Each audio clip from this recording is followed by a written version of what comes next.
is home to It's a two-point. First behind the back, highlight reel goal. crisscrossing, Stanwyck, Conley, feet in front. Matisse scores! Hat trick for Kyle Matisse. Low shot into the corner, and another goal for Logan Schuss.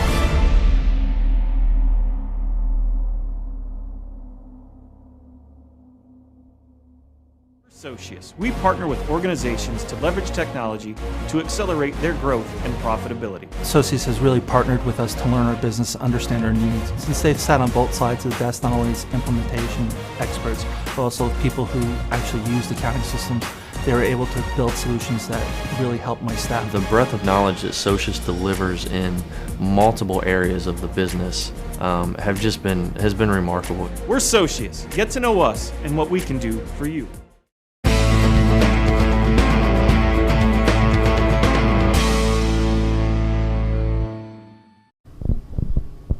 Welcome to episode 7 of the Nuts and Bolts podcast presented by Socius. I'm your host, Brian Bender, and today I'm joined by Lacrosse insider Tim Moody. Tim, how are you doing today? Pretty good, Brian. How about you?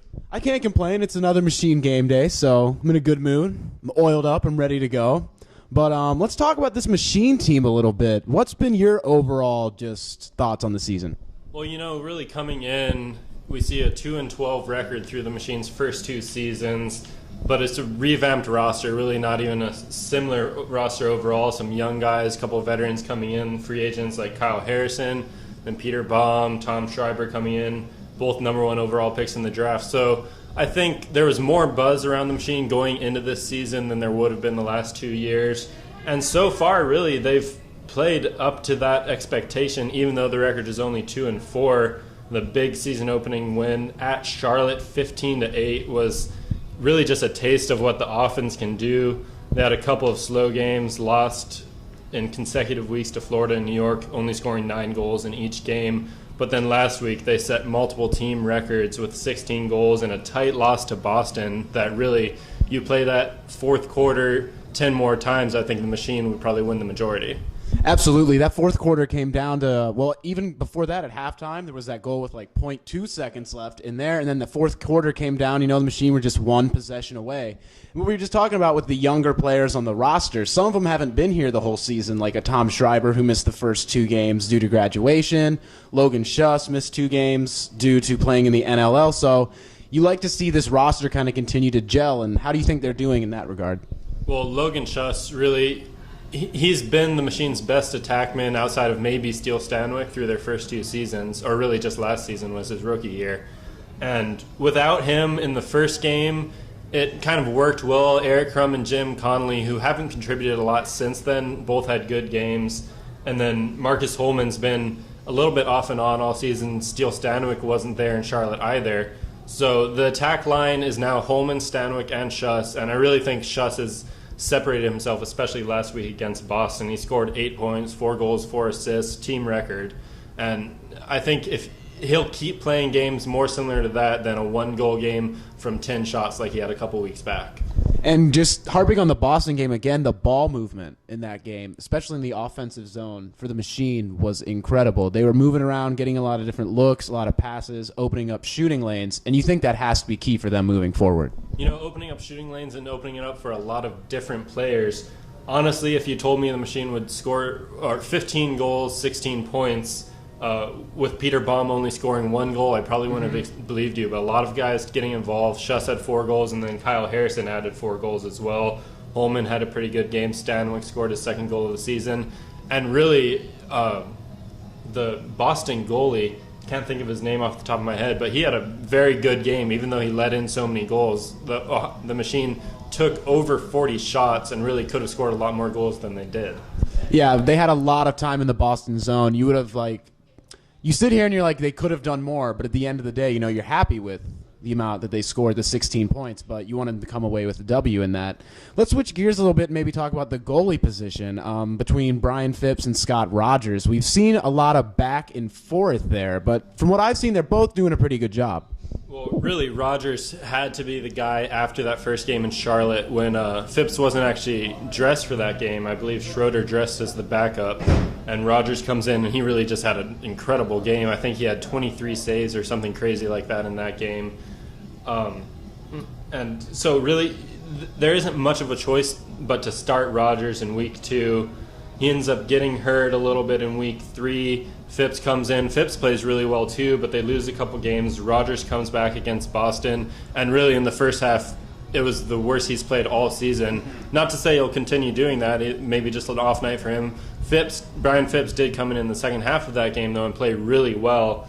And just looking at their numbers, Phipps might have the slight edge this season, so I wouldn't be surprised to see him start today, but really either of them are top-class goalkeepers.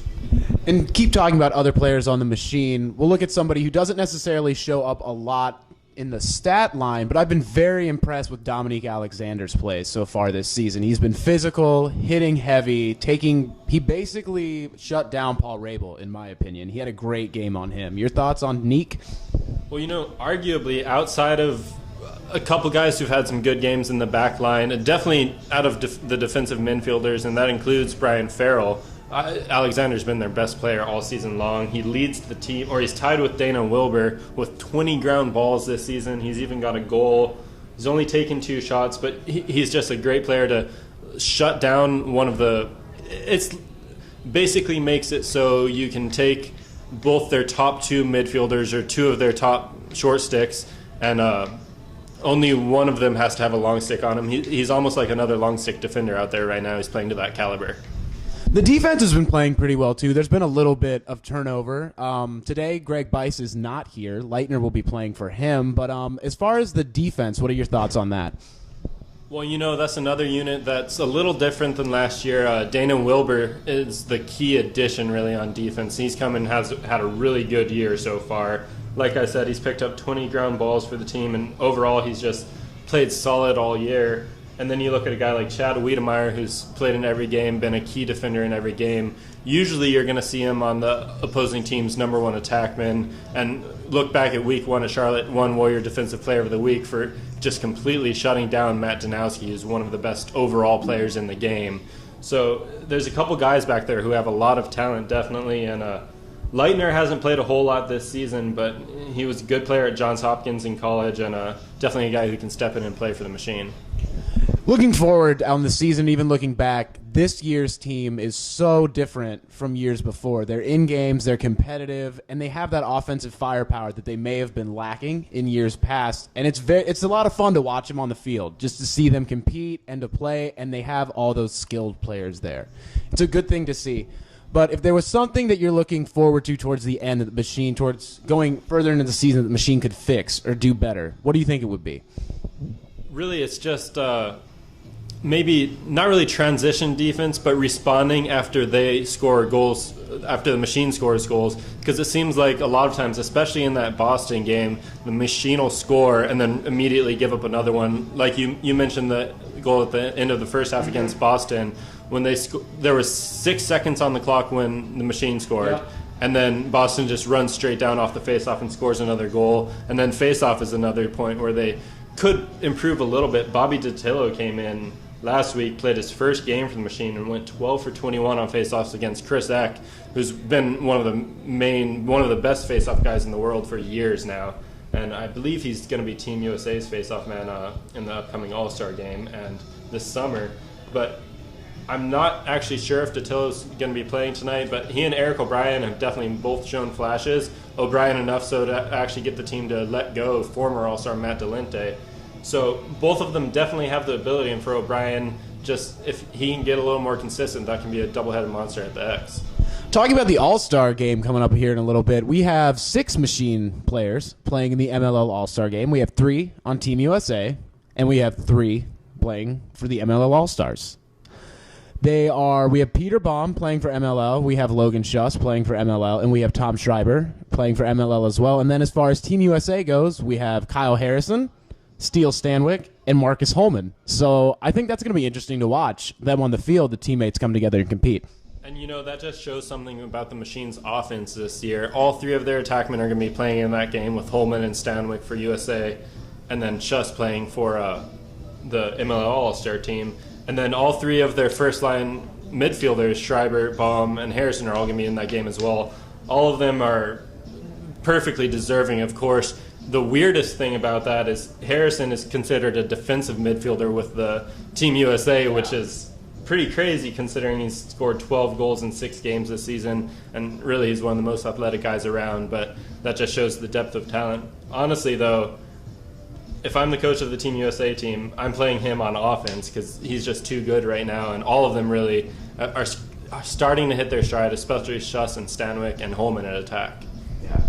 Well, the second half of the season is going to be a really good one to watch. We're looking forward to see how the Machine can come together and finish it out and hopefully make a push for the playoffs. Tim, thanks a lot for joining us today. It's been fun, and you've been listening to the Nuts and Bolts podcast presented by Socius.